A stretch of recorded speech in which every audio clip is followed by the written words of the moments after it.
ایک दिन आज़र ने इब्राहीम अलैहिस्सलाम को भी अपने दूसरे बेटों की तरह बुत बेचने के लिए बाजार भेजा। लेकिन नबी का अंदाज सबसे मुख्तलिफ था। वो बुतों को रस्सी में बांधकर जमीन पर घिसेटते थे। कौन खरीदार है इस चीज का जो ना नुकसान देती है और ना फायदा।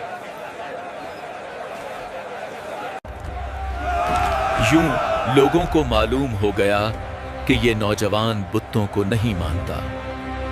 फिर एक दिन ईद का मौके आया।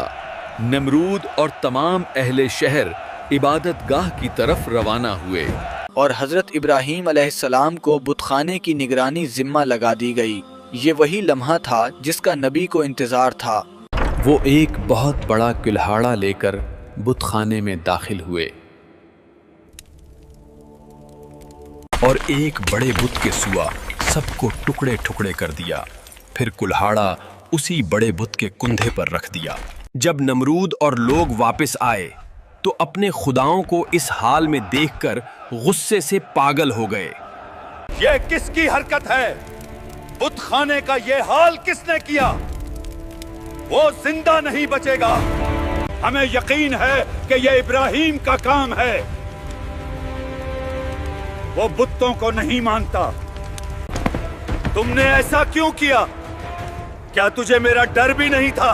कुल्हाड़ा बड़े बुत के कंधे पर है। मुझे लगता है उसी ने छोटे बुतों को तोड़ा है। क्या तुम्हें मालूम नहीं कि ये बुत तो पत्थर के बने हैं? ये न बोल सकते हैं और न हरकत कर सकते हैं।